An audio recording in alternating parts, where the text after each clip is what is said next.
Inside Leominster is brought to you in part through the generous support of N.P. Crowley Company Incorporated.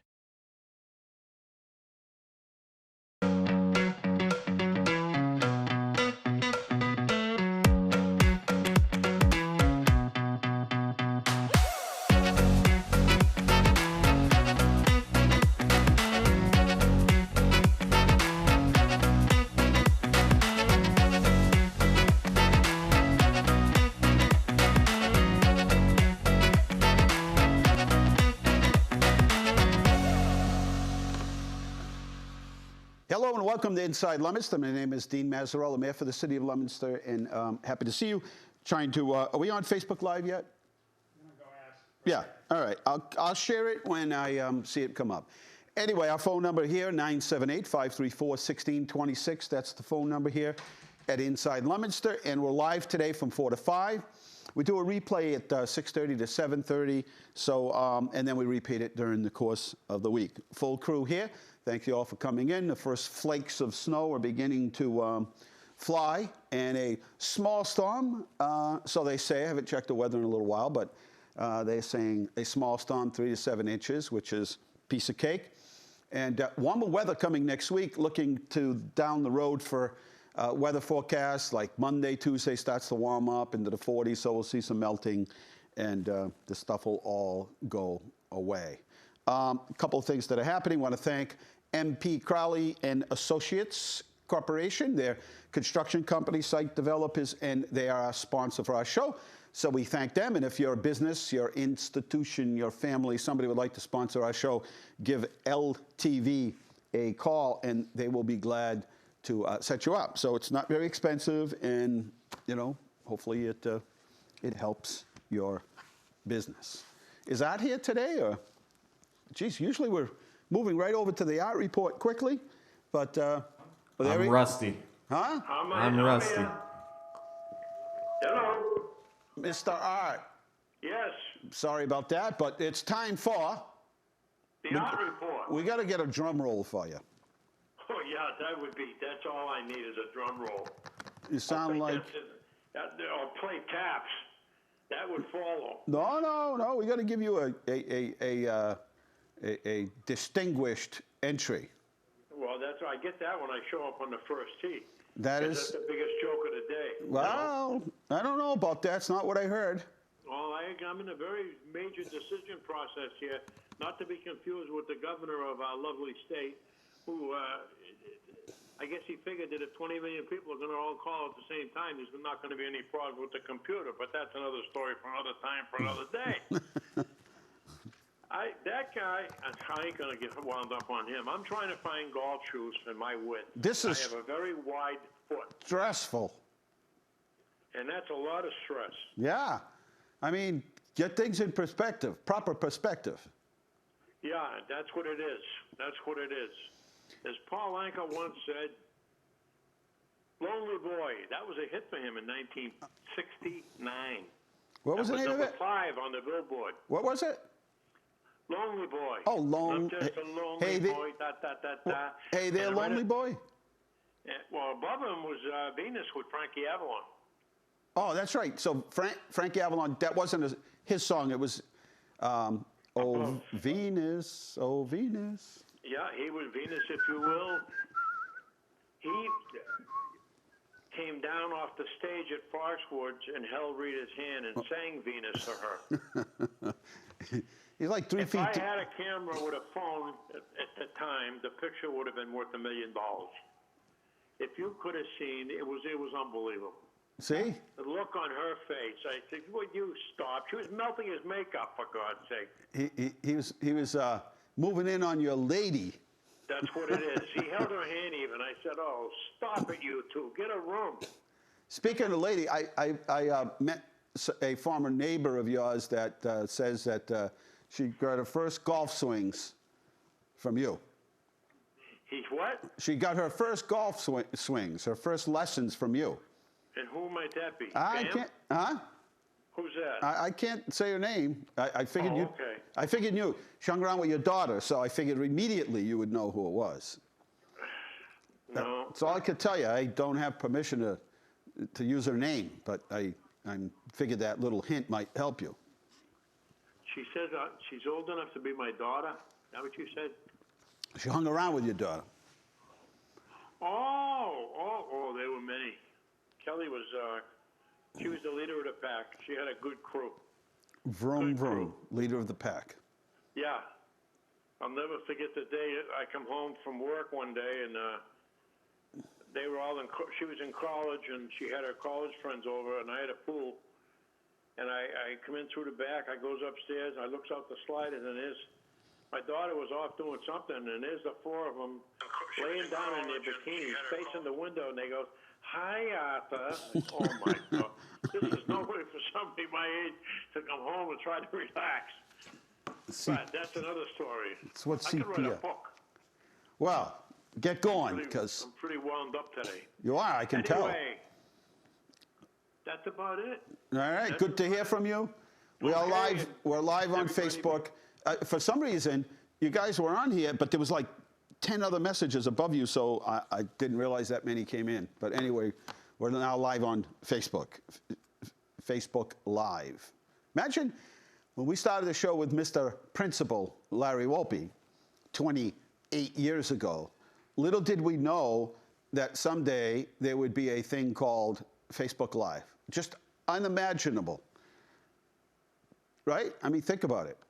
We didn't even have a clue that there'd be a mechanism that you could stream, like live broadcast, and stream it from wherever you were, live from that very moment, and stream it through people's phones. Just incredible. Did we lose Art? All right, Art, sorry about that. But anyway, we're going to take a short break because we're coming back with somebody very important and knows a lot about public relations and radio and, well, everything else in between. We'll be right back. Right here at Inside Leominster, 978-534-1626.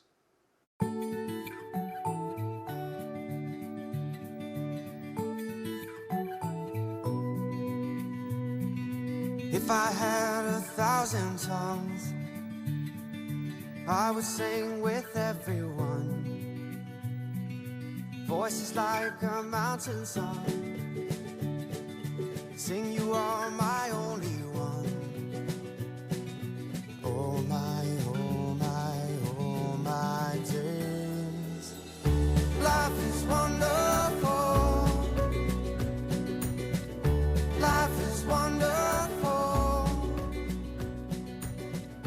Never understood, but life can be this good.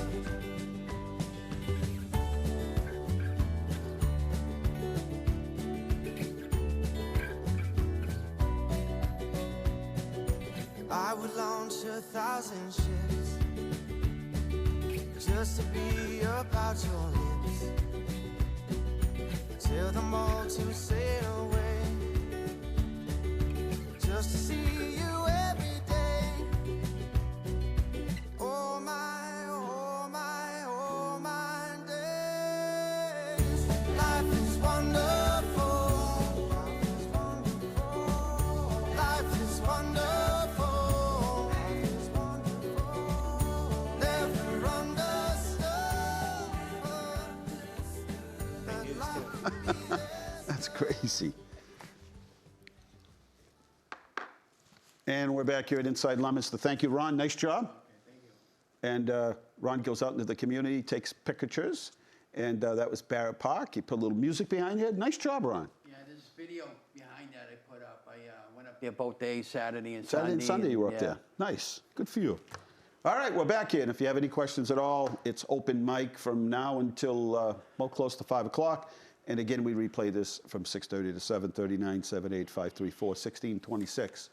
And Travis Condon is here with us. He's the public affairs manager now, North Central Mass Chamber of Commerce. Welcome to the show. Thank you. So last time you were on here, you were working for? I was working for WPKZ, and I was a lot. During the morning show. I was, and I was a lot more underdressed. I think this is the most dressed up I've ever Well, been to be on now your show you're representing. Yes. Representing the Chamber of Commerce in the official capacity of public affairs manager. It sounds very important. It is.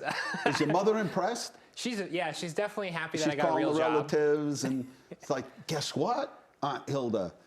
Guess what Travis is doing? He's the public affairs manager. I think my family's mostly glad that I get a lot more sleep now. I'm on a more normal schedule. I don't have to get up at 3 a.m. to go to work anymore. So it's And just so anybody doesn't know, I'll let you in on a few things. One is Travis was notorious in his younger days, which he's fairly young now, but even in the younger days, of working all day, getting up early, working all day, going to a concert, and then coming to work in about 2 more hours. yeah, I would roll into my house at 1 a.m. and get up at 3:15 and But get going. that's what young people do. Yes.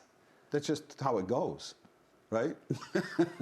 I'm not saying it's normal. I'm just saying that's what young people do. Yeah, and you never skipped a beat. No, I went to work a lot of days tired, but now I'm having fun now in my new role. I love it. I'm very happy to be over at the chamber. You also were living in Virginia for a while. Yes.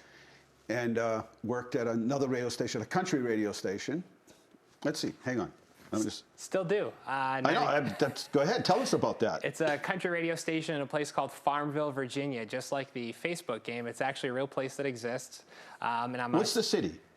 Farmville. That's the Oh, all town right. it's in. I'm looking it up. And the station Farmville. is 92.9 Kickin' Country, and you can actually listen anywhere at WVHL.net. And I'm actually still on the air down there from 3 to There's 7. every day. WFLO, Yeah, they're the competitor.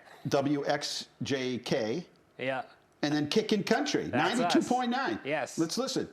And so anyway, you still work there from here. Yeah, so I'm at the chamber, and I'm also on the air down in Virginia. So I keep busy still. That's good. I mean, that's good that you can keep.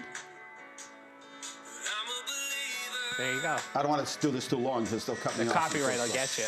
That's it. That's Yeah. your music. Are you on right now down there? Technically, yes, on till 7 p.m. tonight. It is technology just amazes me. So you can do your radio show that people will hear. Well, I just heard it, right? And what I use is an app called Simple Radio. Yeah. And it's got radio if there's a radio station streaming or on the internet, I can listen to it. And even like for the and for this radio station, and even for the chamber, I mean, we were able to take all of our. We're used to doing so many events in person, and we thought, when the pandemic started, it's like, how do you do this? But now with Zoom and GoToWebinar, we've been able to take all of our in-person events and bring them online, and now people can join us from their bedroom, from Anytime their they kitchen, want. from their living room. Yeah. And for us, technology has been a saver for the radio station, for the chamber, for Sure. everywhere that we're at, and we're But that's incredible that you can do. You're in Leominster, Massachusetts. Yeah. You're doing a radio show that people are listening to in Virginia, and you're doing it from your house or from anywhere. Yeah. And it's seamless. It's all digital. Yeah. So you know exactly when the song is. Are the songs already up there in a rotation? Yeah, I've got a playlist that I follow. Right. But what happens is I can move stuff around. Like if I'm going to talk about a certain artist, I can move that artist in and move this song out. Or if we get a request message to us online, I'll go do a dedication and record that when I get home from work and add that in. So It's amazing. Well, good. I'm just amazed by the whole thing. Thank you. Anyway, tell us what the public affairs manager does at the Chamber of Commerce, because it's a very important title. it's a big title. And I just, I want to make sure people understand that with the title comes a specific function. It did, and it was interesting because when I first saw the title, I was a little overwhelmed by kind of the sense of responsibility with it. But a lot of what I do is kind of what I was doing at the radio station. It's all about fostering relationships with folks like you, the Fitchburg mayor, the Gardner mayor, our state representatives, state senators, the congressional delegation, and I'm kind of the go-to between the chamber's members, and any legislative organization. So if someone needs to get in touch with their legislator, I can be that conduit. If there's a small business issue, I'm usually following that. I'm reading through the state budget, attending city council meetings, and I'll tell you, technology, being able to listen to the meetings on LTV and call in and be a part of those meetings has been very crucial since my role started. And we're doing a lot of exciting work at the chamber right now. It's budget season. It's the budget session. The governor released his budget, so we're looking at really focusing on economic development and economic recovery. How can we bring more dollars for small business relief to the area? What are initiatives that we can do to market the area and to help these businesses recover? So that's really what we're working on right now, and we'll be sending off those priorities to our legislators pretty soon. Amazing. And obviously local chambers of commerces are vital and important. Mm-hmm. And I don't know, I was going to call down to Washington to find out they're having the hearings today on Robin Hood and all those, all the GameStop, The stocks and people, all that, yes. the stocks. So they're all upset because the hedge fund people they couldn't make out on the deal, so now Yeah. they're having hearings, and I can just imagine they're all posturing. And you don't have to say any of this because just you're neutral, but I'm just saying I'd love to like call down there and say what happened. A bunch of kids made some money. So my friend's kid, my friend is he was a former mayor in one of the cities, smallest city, and he gave $2,000 to his kid. He said, "Listen, I want you to." I want you to take this and, kind of Run with it. invest it. Yeah. Think about it. This is a good way of understanding money. And maybe you want to put some, invest some, and try to, but just be careful because it's your money. And I'm not having you invest it for me. You're investing it for you. He's made $8,000. Wow. Yeah, he's turned 2 into 8. And he said, my friend was saying last night how it's been such an education for him. Oh, yeah. For his son, because he's like explaining to his dad how this whole day trading thing works and where the stocks are and how he buys them and where he sells them. And I just thought it was funny today. I know they're having the hearings, and it's kind of comical to me that they're upset because everyday average people, there were some people that made big money, but for the most part, everyday average people. Yeah, the little guy won. The little guy won. We've got to shut down the stock exchange. We've got to have hearings because some people investing that had small amounts of money that typically couldn't make any money made some money. That's an awful thing. Anyway, 978-534-1626. And often I talk about, not just here in my morning show and just in general in business, at our our Friday meetings that we have once a month, and about how critical it is for businesses to get help. It is. And the resources are providing, because most small businesses, even though they classify small business as like 500 employees or 200 employees and under is a small business. The reality, most of small businesses in the United States is mom and pops, 2, 3 people, 1 person. They don't have the ability to do research all day to find out. They're opening the doors, they're doing the accounting, they're doing whatever's necessary, all the regulatory things, plus running their business, plus they probably have a family. And starting a business is no longer I had $100 in my pocket and now the business is worth $1 million. I mean, there are those stories, but it's more like I'm starting my business. I didn't know that I was required to put a grease trap in my restaurant. It's like a grease trap. What's that do? Well, you have to have a restaurant. You have to have a grease trap. Oh, by the way, if you have a food, any kind of food, you have to have a 3-bay sink. And oh, by the way, the grease trap is sized proportionally for the 3-bay sink. So the bigger sinks you buy, the bigger the. So all these things that people don't think of, it's now tens, if not hundreds of thousands of dollars just to get the doors open. It's a big process, and that's why a lot of what we do at the Chamber and with some of our other arms like the North Central Mass Development Corporation, we do a lot of technical assistance, which helps people kind of navigate that and helps people realize that when they have an idea, as you mentioned, you might have a great idea, but how do we bring it to fruition? Right. And do we know everything that's going to need to go into this? And a lot of that work that we've been doing has been continuing during the pandemic, Right. and it involves working with Wendy and Melissa over in your office, and in Fitchburg working with Tom Skorowski and Mary Jo Bohart and the great staff up in Gardner as well. And then we partner with groups like the Spanish American Center and also New View Communities.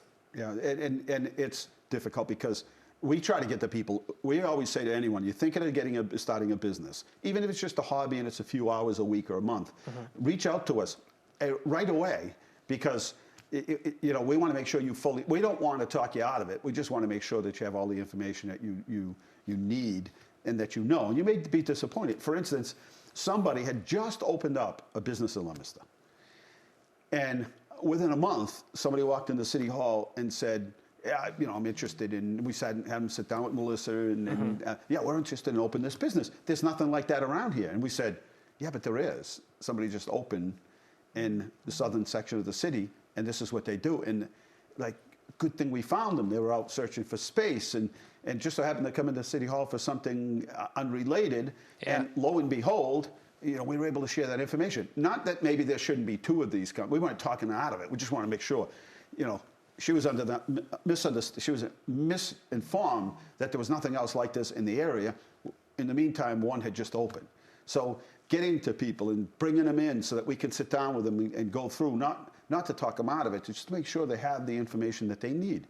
And I know firsthand, it's something all the time, especially when you're opening. It's, oh, geez, I didn't know I needed this. Well, that particular piece of equipment, it needs a 30 amp service. Oh, a 30 amp. What do I have? I have a 20 amp. Oh, okay. What do I have to do? Call an electrician. Call an electrician. That's going to be expensive. Yeah, it could be. The water filter is no. There's too much pressure coming in for the machines. Water pressure. Oh, what do I have to do? We got to put a water reducer. Oh, okay. I'll call a plumber. Well, you understand? Yep. These are all things that no one's thinking of down the road.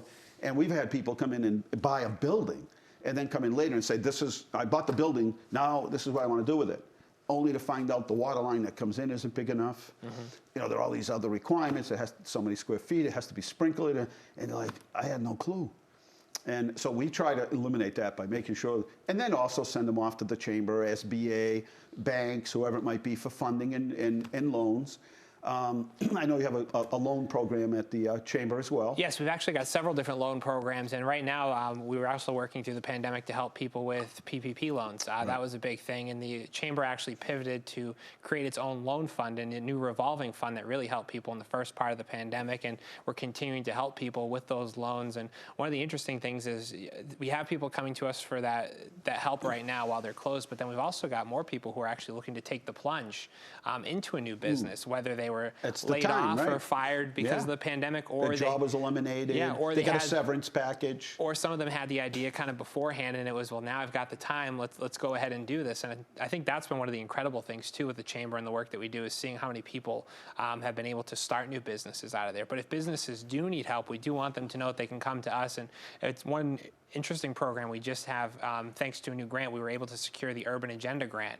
So we're actually working with Leominster, with Fitchburg, with New View Communities, and with the Spanish American Center. And we're actually bringing on a new community business advisor, Maribel Cruz, who's starting up soon. And she's going to be tasked with going out to reach out to the minority communities to say, hey, if you missed PPP, if you missed this, if you need help, here are the services that are out there. But also, if you're looking to start a business, here you go. And we're really hoping to really engage the minority business community as well, and really kind of make sure that folks that might have missed out on relief realize what's out there, and realize that, hey, if I want to start a business, these are the opportunities that are right here in our backyard. Our ethnic community is our growing population in terms of businesses, whether it be restaurants or, you know, tradespeople, and it's really made a huge impact, and rightfully so, and hard workers. But yeah, we haven't, you know, we lost. Unfortunately, there was a bridal store up at Twin City Plaza, and she came from Westminster and did just an absolute premier job. I mean, competitive with any place I've seen in Massachusetts, and did a beautiful job up there. But when the pandemic hit, the writing was clearly on the wall that there goes proms, there goes weddings, there goes pretty much every special event. And I think that forced her to close. There was also business downtown. She was kind of getting ready to retire, but that kind of jump started the retirement to say, you know, listen, I see the writing on the wall. You know, the wedding dresses, the Latino events they have for young adults, quinceañeras, and so you know, they're just like, yeah, it's time. But at the same time, it was also the kickstart for people that had more time, weren't able to do the things they were, and said, you know what, I've had this business plan kicking around for a while now. I think I'm going to jumpstart that. And so from that came, I mean, we're amazed at what we see in terms of new businesses and restaurants and and so it hasn't slowed anybody down. No, it's been remarkable. I know we went to 2 ribbon cuttings recently in Leominster for 2 of our chamber members, Leo's Marble and Granite. You were there on Central Street, and then Empowered PR. Lauren Howe, who actually started that business before the pandemic. Right. She's a neat story because her first office space was actually in the chamber. Right, so she was using space there. Yeah, so we got to kind of watch her idea grow, and now she was able to grow it to a bigger capacity during the pandemic, during all these conditions, and actually move it into a downtown space. How cool is that? I mean, great story, and that's what we hope for. So if anybody's interested at all, Travis will give his email and address and all of that. His phone number is 978-353-7600, extension 224 is the extension? Yes. That's right. And we always will send them over to you if they call our office. We'll, you know, move them in your direction. But yeah, that's important today. I just know, you know, I always say, I was lucky I started my company, you know, my business with $500 in the top drawer and a phone. And I had some extra office space. But you can't do that today. That's unlikely. Even if you were a painter or somebody else, first thing you need is workman's comp, liability insurance, umbrella insurance. By the time you get through all that, it's no longer, you know, $500 in the top drawer.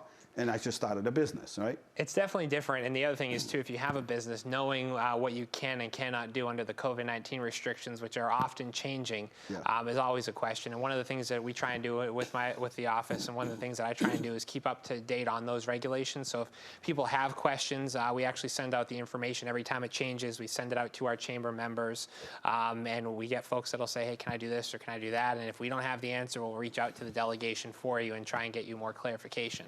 Yeah, no, it's very important. 978-534-1626. That's the number to call here at Inside Leominster. Travis Condon's my guest, and he's here in the capacity of the Public Affairs Manager for the North Central Mass Chamber of Commerce. And yeah, it's interesting. It's an interesting business, isn't it? It's a fun business to be able to help businesses and interact with government officials and see the connection. And Massachusetts, let's face it, Massachusetts is probably one of the most, if not the most expensive, one of the most expensive states to do business in. It just is. It's just heavily regulated, and it's one of the few. It's one of the few states that regulates their liquor licenses. It's one of the few states that regulates the types of businesses that you can operate in your home. I mean, it's just a really regulated state. It is. And for a small mom and pop operation to open, it's really important that you reach out not only to us here in the city, but to the chamber to say, here's my idea, here's what I'd like to do, and how can you help me? Or at least, you know, warn me of where the potential, you know, setbacks might be. We have an incubator program at the Gallagher building where we help people get their start into business. And the rents are very reasonable. It helps them get going, let them focus on their, you know, pretty much their primary, you know, their primary function or their core business, and then allows them to make the next steps, which is to maybe get, you know, like Lauren did, got her own, you know, operation there, you know, made the big jump. Yep. And it allows people to do that, to step back, focus, and grow their business, get familiar with their surroundings in the industry. And again, as much as there's so much help out there in terms of the internet, it does get overwhelming, and who's got time to sift through all that? It can be, and that's why we try and sift through it for you. You know, one of the other things we do is we put out our newsletter, and I always I try and give you a summary of everything that's happening in terms of the government level as part of my role, and I try and make it so it's a little bit easier to understand. You can look at the budget and those hundreds of pages. Not all of those are going to apply to your small business, Right. so I try and filter out, you know, what exactly is going to pertain to people, and how can we get that information to you so you can read it real quick while you're getting ready for your day or while you're finishing up and closing up the shop. We try and streamline that process of information as much as we can, and the same thing with our virtual events. And one of the things that I've been glad to start doing is we're actually working on our podcast series inside North Central Massachusetts, where we take events like our live chats that we do with you on a monthly basis, and we actually are converting those into podcast form now. You can get it right on our website, northcentralmass.com. So if people don't have time to sit there and watch the whole event of us speaking to each other in the interviews and Wait a conversations. minute, other people can hear some of the things I said? They go, yes, no. they can. I thought this was Dean Mazzarella Unplugged. Oh no! And so now they can not only watch you, but they can also download you and put you on your phone, on their phone or their smartphone or their tablet. So the next socially distanced gathering they have, they can pop up the podcast and hear exactly what you're talking about in the city of Leominster. Aha!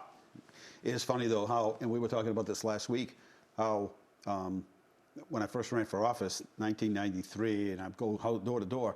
Everybody's either reading the Sentinel or the, right? I mean, look at WEIM, look at in its heyday, 2 stories. I don't know how many people, Jack Raymond tells me stories about how many people worked in these buildings. And WCMX, WLMS, WLMS, WFGL, all those stations were all around here. Plus you had, you know, there were times I'd open my door in my office and 2 or 3 reporters would be sitting out there twice a day. Waiting for you. And now it's, you know, there's a couple of reporters left, but they're covering a bigger area. They don't have the ability to cover like they used to.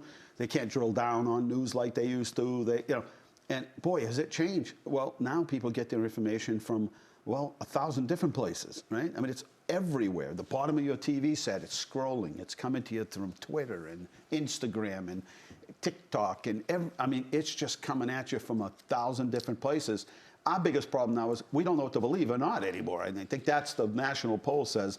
People have got all kinds of information. They just don't know what's correct. And it can be overwhelming. And that's why one of the things we try and do is focus on what's locally happening and what's going to help. How is that impacting your business when we do these different events and these different chats? We're talking with local people who are right in your community and letting you know about these issues that affect the small business community. Well, hopefully, I know the federal government just keeps borrowing money, and I just sure hope that this doesn't have a negative effect on us. I mean, because I've read so much about so many reports that have been generated saying, go a little easier. This could end up, causing inflation. And anyway, more checks are coming. That will help people, stay on their feet. Hopefully, there's stimulus checks to some extent for people to get out and spend the money and keep things going. And some of it will come directly to businesses, but then there's a chunk that'll come directly to the state of Massachusetts. Yep. Now, I don't know if they're going to get it.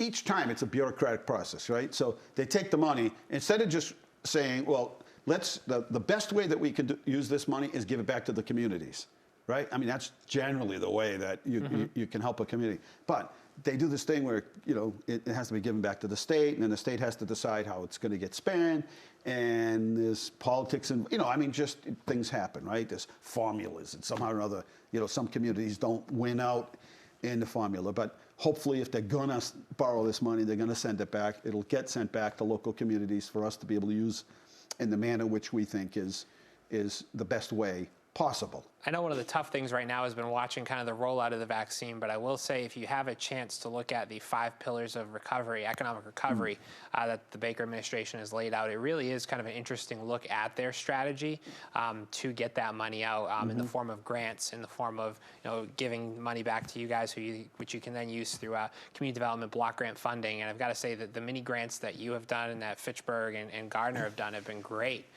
great ways of seeing that CARES Act funding be spent.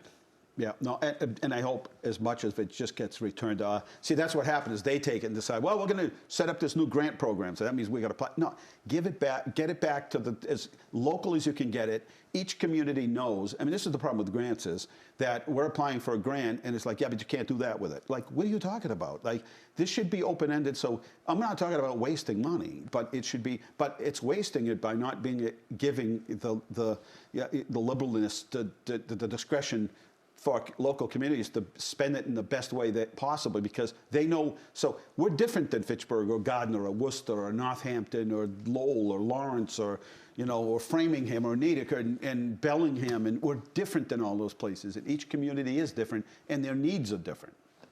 So hopefully they just don't set up more programs that we have to apply for, and it's money that comes from that's being borrowed basically from the future of the people that live here.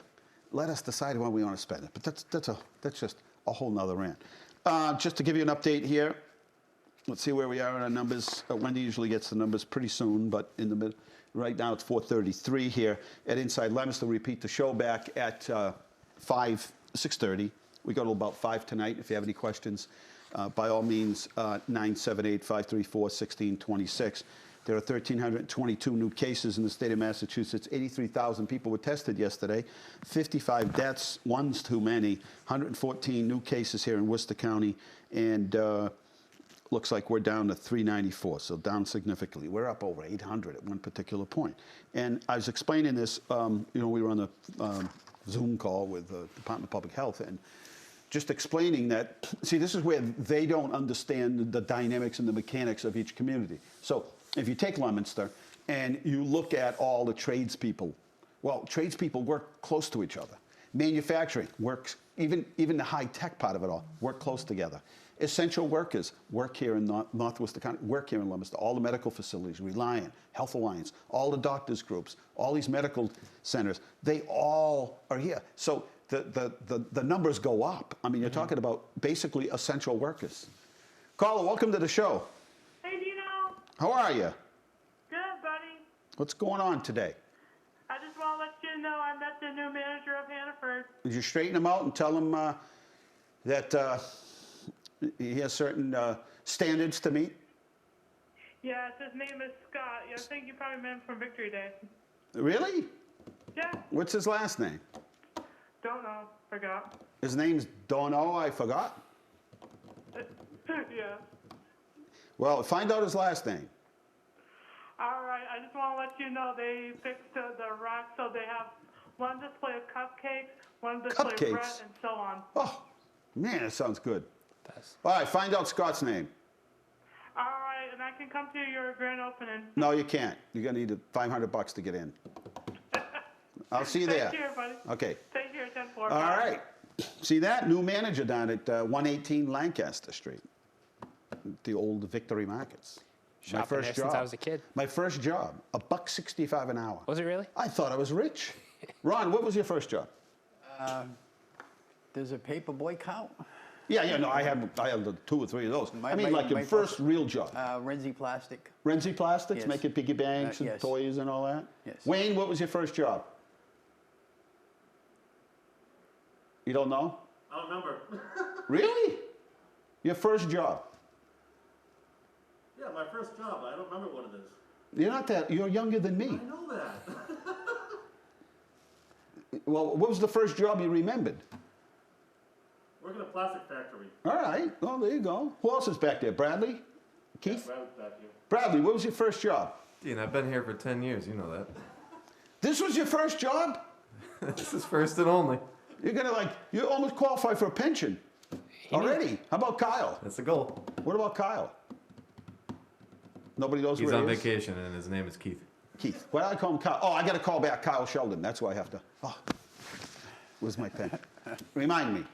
I have to call. It was somebody else I had to call back today. I'm like, I know it's Kyle. What about Carl? I wonder what Carl's first job was. Carl P. M. stepped out. Marini. What was it? He stepped out. He stepped out. That was his job. Guess so. But $1.65 an hour I made. $1.65. Honestly, trust me, that was a lot of money. Yeah. I had anything I wanted to buy, I bought, and I still had money. Imagine that. So it seems like not a big deal. And actually, as time went by, we were in the middle of like inflation because we used to get these sheets, books like this, filled with what they call price changes. And we were constantly scraping off the old prices to put the new ones in, constantly. Inflation at the time. And yeah, it was a tough time. I remember families coming in and you'd get 500, 600 items a day. The price would go up. Yeah. And that was tough, but when you're a kid and your first car costs $50, Not gas bad. is 25 cents, whatever it was, 23 cents around here, I don't know, whatever it was, you got money left over. Yeah. You know what I mean? $5 fills the gas tank. You're like a king. Yeah. You could buy clothes. You can do anything you want. It was a lot more That's costly what when I I'm got my thinking. first car. That's what I'm saying. Yeah. I'm thinking $1.65 is probably better than $12 or $13 an hour now, based on what you can buy with it. Yeah, I did have I will say I did buy a lot of things when I had my first job. Right. You buy all the things you've always wanted to buy. Yeah, and then afterwards you look back and you're like, man, I should have saved all that money. But at the time, it was great. I went to all the concerts I wanted, There you had go. all the music I wanted, went to all the restaurants I wanted. It's the list. Yeah. You have one at the beginning and one at the end, right? Yeah. You say, well, I got my wish list here. I got my, I've got all these places I want to go to. When you're a kid, you're like, and after you buy them all up, you realize I got everything now. Yeah. I never. And then I you just sell it all. It's just something I wanted, and now Yeah. I got it, and I don't really know if I wanted it, right? But you could buy records and all that Oh, yeah. CDs, and then you could just buy so many things. And I remember it went from $1.65 to $1.85 an hour. I mean, but it stayed in perspective for the most part, right? I mean, my first house, 1979, was $21,000 for a 3-family, and I went by it today. It's probably worth $400,000. Yeah. Easy. Crazy stuff. Anyway, what else? Anything else? I want to make sure you get your email. Anything else that anybody can reach you at? Oh, I was going to say our website, northcentralmass.com, and I know you gave my phone number out, and we can do that again afterwards, 353-7600. All right, you got your number right. I got it right. Hey, that's important Extension stuff. 224. But I really do recommend that people give us a call if you're thinking about starting a business, if you're running a business and you're trying to figure out what you can qualify for relief for COVID-19. If you need some additional funding, some working capital, give us a call and talk to us, and we'll be happy to either help you out or point you in the right direction of those folks who can. And if you have any issues with the city, or if you need to talk to a state rep, if you need to talk to your congressman or woman, happy to help you out. Let's do some photos of the week. See if we can get these babies going. I just press buttons. There you go, Vax Finder. If you can get on today, thing crashed all day long. There's everybody eligible. They're still doing all of phase 1 and part 2, which is 75 and older. And then group 2 is individuals 65 and older now. They've ranked that up. Phase 2 eligible conditions: cancer, chronic kidney disease, chronic obstructive pulmonary disease, Down syndrome, heart conditions, immunocompromised, weakened immune system, obesity, severe asthma, pregnancy, sickle cell anemia, disease, smoking, type 2 diabetes. So if you call our office, there are a number of websites set up. We're trying to navigate people through the system, and what happened is, at first they had 75 and older, and then for some reason yesterday they decided they're going to add the 65 and olders when they haven't finished up the 75 years older. You can hang. You want to hang in there, or you want to leave? I can hang. Okay. So let Trev hang in there. Just a couple of minutes. I don't want to just throw them out like that, like just end at that. And then, you come back to some shows and it's like, where'd they go? Yeah. I'm like, what the heck happened to him, right? Did he run out? Anyway, if you have any questions, 978-534-7500, extension 0, or extension 5. 5 is the hotline that we have set up for vaccines. 20 communities were chosen for vaccine assistance. That means they're going to send us some assistance and financial dollars. We're going to reach out to the community and make sure, whatever it takes, we're going to make sure that everyone that wanted a vaccine, first, that people understand what the vaccine is and any risks associated. And obviously, like sex education, you learned it from your friends at the end of the baseball game, right? I mean, that's pretty much where it happens. I mean, and nothing's changed, right, Ron? Yeah, see, Ron's just agreeing with me today. Anyway, same sort of thing with the vaccine is that some people are finding so much information on the internet, they're overwhelmed with it, and they don't know what to think. Then there are people that just, like I have a conversation with you and I'm like, yeah, I read this about the vaccine. So there's a lot of misinformation. I think one of the interesting things about the internet is you think how many years ago we were told not to believe everything we read on the internet, and now it seems like you can't believe everybody does believe everything on the internet. I don't know. I think so, but then on the other hand, I've gotten to the point where, like, I'll read the Wall Street Journal. I'll read the Sentinel because they don't make, they just kind of repeat other things and they do local news and stuff. There's no issue with that.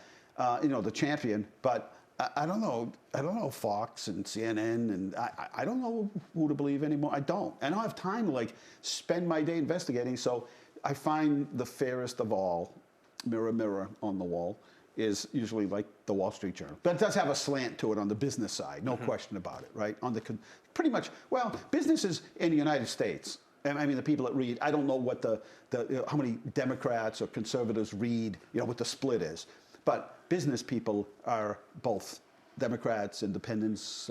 You people all over the political exactly. spectrum. So that's why I kind of read that. That's like the one newspaper, and again, probably slanted and maybe editorial, whatever. But anyway, there's so much out there. So so the grant will really help.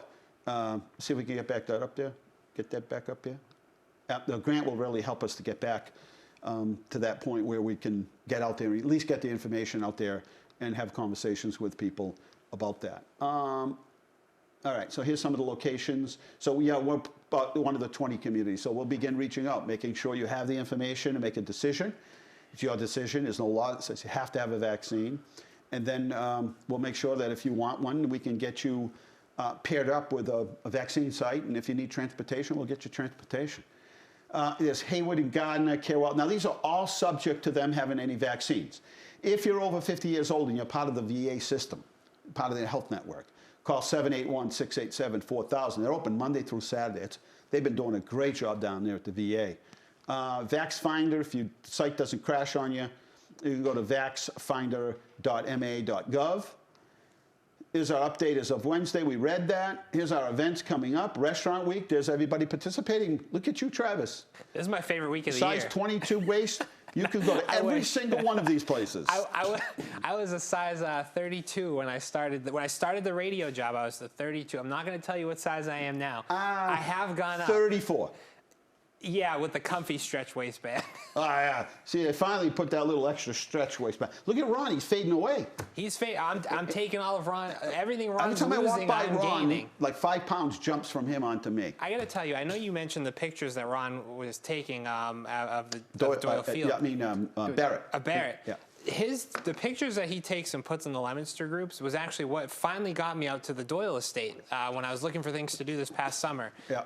I had seen it. I'd always See heard Ron? about it, but seeing Ron capture it and like the eye that he has for making things look remarkable, it was great. And that was what drew me out to go check out that institution in Leominster. We have treasures in town people never got to experience. And through all these avenues, so people like, where's this? Doyle what? Isn't that Doyle Field? No, it's Doyle Estates. And they found places like the park on Prospect Park. Yeah. That people didn't know about that one. The and the waterfalls. The Moonoosuc Trails. Moonoosuc Trails. So much fun to walk and to get the view and you finally get up and you can see all of Leominster and all of the fish. It's just breathtaking. If you ever have a chance to South Moonoosuc and North Moonoosuc, just we're going to do a trivia question next week. And people have their homework. The 12 Hills of Leominster. Can you name the 12 Hills of Leominster?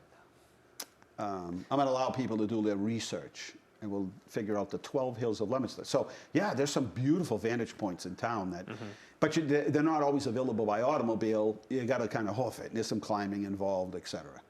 All right, let me see. I was going to do questions of the week. Rocky's on ice. He'll be there for a while, but I predict in March he's going to take the dip. If you want to take a chance and predict when Rocky will go through, leovets.org or Leominster Veteran Center Ice Out on Facebook. Merriam Ave, we get lots of calls like, when are they going to fix Merriam Ave? Well, Merriam Ave, Wayne Tate's raising his hands. Come on now. So Merriam Ave is over a mile long, maybe 2. And it is a big project. And the first thing they've got to do is things like sidewalks and paving, and here's some of the money. So we've done it in phases. So we did 1,000 feet from the Route 2 bridge to Benton Ray Court. We did 4,300 feet from Main Street to Hall Street. That was $300,000. And then another, last year we did another 2,800 feet. So there's $640,000. We only get a little over $1 million for our total repaving projects. So if we did all of everything, it would use up 3 years worth of Chapter 90. No other street in the city could get paved. So what we tried to do is, make sure we reline the sewer lines, make sure that we took down trees that were rotted, make sure that we did relinings of the water lines, because the last thing you want to do is put pavement down, and that alone we spent $262,000. The last thing that you want to do, here's some more water replacement for a total of $820,000. So Linda Lave, Walcott, Doyle to University, University to Dartmouth, Dartmouth to Vassar, Vassar to Hall Street. Now, if you did all this at once, as I said, it's multiple millions of dollars to do this project. So we don't want to pave it and then have to tear it up, because you can't, you're not supposed to tear up the street for at least 5 years after you've repaved it. And we've done a ton of work, but it's not the only street in the city. So thus far, we spent $1.7 million on Merriam Ave, and we're not done. We'll be doing another phase of it this year. I know it's in rough shape. I know it gets people, upset. I drive my truck over there, and you wonder who I can yell at. I'm like, I'm going to call the mayor's office. This is ridiculous. But all kidding aside, I realize, and I try to communicate that we know it's bad. We get it. But again, we've spent $1.7 million and we're not even done yet. Now, most of the underground work is done. We'll do another section of the pavement, and we'll just keep going until we reach the end. But it's just one of the longest streets in Leominster. Well, Travis, now you know more than you could ever imagine. Yes. And come on as frequently as you'd like. I appreciate it. This is definitely your end of the world here. Thank you. And now tonight you go home and get back on the radio? Yes, I'm on until 7 p.m. So I'm actually, I already did it, but I might have to make a few updates to my voice track. So I'm not Like weather strictly or live. something? Yeah, weather. They're watching a storm down there, so they'll keep up to date, and then I'll probably catch up on what's happening in terms of some city government things that I missed earlier this week. So. Yeah, well, and that's the way things work, right? I mean, it's early morning for me, and then late at night is really when I catch up. Yep. And I've got, I don't know how many phone calls to make out when I leave here, but it's pretty much when you catch up. But just interesting, living down in Virginia, any similarities to living around here? Yeah, and it was funny because as soon as you say you move from Massachusetts, they assume that the entire state is like Boston. And I was like, no, I literally have, there's horses in the neighborhood, like nearby where I grew up, and there's cows in town, and we have woods and trees and neighborhoods. The area I grew up in, very nice folks, and it was a lot of like kind of the more rural areas of Leominster, so it wasn't too bad. It was almost like driving through like Lunenburg, if you will. Oh, yeah. But did you ever bump into anybody from Leominster out there? not directly, but I have talked to people that have gone to the college actually At in that Fitchburg town, State. or actually went to Longwood University down in Farmville, where I was from, that are from up here that went to school down there. So there has been some kind of that both crossover. back. It's interesting. Everywhere I go, somebody knows. Last week's guest, he said, he sent me an email today, and he said, I just want to let you know I had conversations with a couple of people, one from down the Cape and one from somewhere else, and they know you, and they wanted me to say hi to you. And I'm like, how do you know these people? Like, but a friend of mine, his dad lives in Barcelona. He lives in a building. They have a it's a kind of a high-rise building. I think it's a nice high-rise building, and they have somebody's like security, somebody out front that helps you and opens the door, good morning, a greeter, that kind of thing. And he says he walks downstairs one day and he's listening to this guy's conversation, and they're talking about Leominster, Mass. So he walks over and he says, "Did you just say Leominster, Mass?" He goes, "Yeah, that's where the guy was from." Yeah. That's where I'm from. And it goes on and on and on there. I'm going to the plastic show in Chicago. Every 5 steps, People know you from Leominster. "You're from Leominster?" I'm like, "Yeah." "Did you know so-and-so?" I'm like, "Yeah." I went to a trade show in Oaks, Pennsylvania. And I'm walking down one of the aisle, and this guy said, "You're from Leominster?" He said, "Yeah." He says, "I used to work at Foster Grant." Small world. The connections are just, it is amazing. A friend calls me, and he is not from Leominster, and he's based out of New York City. And he goes on to tell me that he has a business relationship, and he knows me. He's known me for a while, and somehow or another in conversation, and he's been out here, and somehow in conversation it comes up, Leominster. And this guy that he's been working with for years says, "How do you know Leominster?" He goes, "Oh yeah, I know it pretty well. I go out there quite often." He says, "That's where I'm from." Yeah. How Small cool. world. Yeah, it really is. We So- down there was funny because the next county, one of the counties nearby, was Lunenburg County. Oh yeah. And I always got a chuckle between that, and they had South Boston. But one of the neat things about where I lived down there was it had a lot of that community feel that Leominster and Fitchburg have. I know Leominster and Fitchburg each have 40,000, but when you Right. go to the city events downtown prior to the pandemic, it feels like people know you. And they had similar events like that. Like they had different events where they would have movies outside at night, and they had the big Heart of Virginia Festival. And so coming from an area that had the Cannoli Festival and the Johnny Appleseed to go to a place down there that had very kind of similar small town feel events, it was a really nice experience. And I still keep in touch with all the people that I met down there. Well, the wonderful thing about social media is if somebody really wants to keep in touch with you, they can. If they don't, they don't have to, right? There's no, I mean, I guess they can see you on Facebook, but if there's nobody real, I mean, you can text and email, but if there's somebody, I thought of somebody today, and I'm like, whatever happened to that person? I'm like, Find them on Facebook. Just, huh? You can find them on Facebook. I just thought about it. I'm like, I just don't know whatever happened. Like all of a sudden, the communication stopped. I'm like, I wonder what happened. So I got to kind of go through my list here and my phone list and see whether or not they're disconnected and whether you forgot unknown. to answer a text. Hey, maybe they just they went to Alaska or something and they just ducked out. They just turned in their social security number and headed out. All right, we are. Let's see, lots going on here in the city. We'll update you on our projects next week. And we haven't missed a beat. I mean, that's one thing about City Hall. We were open in late May, June. There are a number of city halls around the state and town halls that haven't opened yet. And there are some that opened and now closed. But it's busy, and it's very difficult to close a building like that where it's so busy. But we haven't missed a beat. Old Wayne Tate will be out there with the sander tonight. You on sander duty tonight? Not tonight, no. No? You got the tomorrow shift? Yep. So we got a little bit of a snow coming. It's just getting going out there today, and so we have a parking ban. This is the show's being done on Thursday, so the parking ban will go till Friday night, unless it all kind of clears up and the roads are good, and then we'll kind of backtrack on that a little bit. But our phone number here is 97853-41626, and Travis Condon's been kind enough to stay the whole hour here with me. Thank you. It's natural for you. You're at ease over here, right? I mean, this is For the most part. I still get nervous when I'm About on the what? other. Well, because usually, like when we do the mayor chats through the chamber, and Yeah. even like when I used You're to in interview control? people. Yes, I'm always the one Oh. answering the questions. So now, asking the questions. So now when I'm on the other end and I don't know exactly what you're going to ask, Well, yeah, I mean, what I get kind of nervous. question am I going to ask you? I don't know. What's the square root of 626? I don't have that one for you. Well, that's what I'm saying. I'm not going to. These are all answers that you know. All right, here comes Carl. So, did you figure out what show Digger Odell was on, Carl? Digger Odell. We went through this last week. All right, I'm going to look it up. I remembered, then I forgot. Let's see. Digger. Odell. You don't remember that? Digger Odell was part of. No, that's not the show. There was a guy named Digger. Let's see.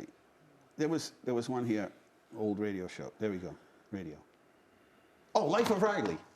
Don't you remember? It's me, Digger Odell. You know, he was the Undertaker, Digger Odell. That's a classic, right? Did you ever watch Life of Riley? Yeah. He was especially on the radio part. He was One a. of my favorites, but I watched. Yeah. I mean, it's better to listen to. Yeah. I don't watch much, and it's better to listen to. All right, we're going to roll out of here, do we? I want to thank the whole crew at LTV. Bradley's back there, and so is Wayne, and Ron, and Carl, and Alan comes in, and he provides a certain calm. You know Alan Redstone? Isn't Yes. it? He provides a little calm, and then Wendy stopped in, and so we're ready to roll. Thanks for watching Inside Leominster. It's been a busy week. We'll update you on our, this is show number 255 since COVID started. Imagine that? Wow. That's a lot of shows. I get paid on commission. No, just kidding. All right, we're out of time here at Inside Leominster. Thanks for watching the show. Deep breath, relax. Tomorrow, hopefully, the system will be in much better shape. All day we monitor that site by the state to see where the vaccines, try to pair people up. 534-7500 extension 5 is the phone number for our vaccine site, or you can call the mayor's office, and again, we'll try to connect you and make it easy for you. I know it's frustrating. Good night, God bless you. Remember, the world is run by those who show up. You need to show up. Good night.